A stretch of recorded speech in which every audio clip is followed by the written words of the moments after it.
Institutes of the Christian Religion by John Calvin, Book 1, Chapter 13, Section 18, Difference of Father, Son, and Spirit.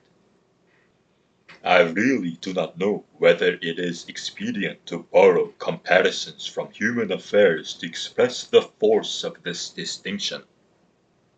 Men of old were indeed accustomed sometimes to do so, but at the same time they confess that the analogies they advanced were quite inadequate.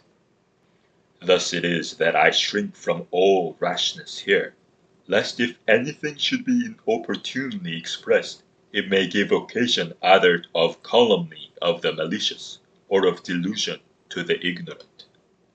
Nevertheless, it is not fitting to suppress the distinction that we observe to be expressed in Scripture.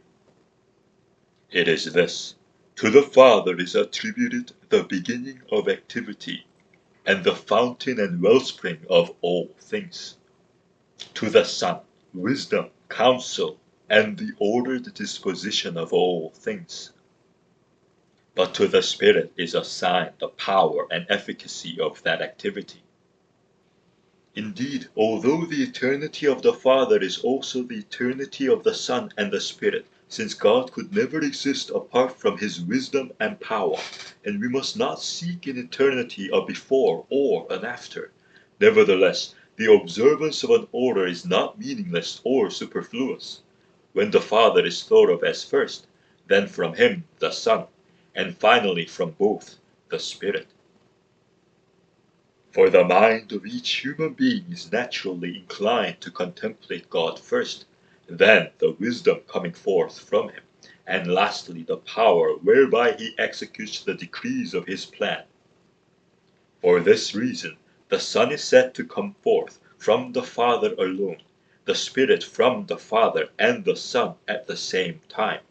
This appears in many passages, but nowhere more clearly than in chapter 8 of Romans, where the same Spirit is indifferently called sometimes the Spirit of Christ, sometimes the Spirit of Him who raised up Christ from the dead, and not without justification. For Peter also testifies that it was by the Spirit of Christ that the prophets prophesied, even though Scripture often teaches that it was the Spirit of God the Father.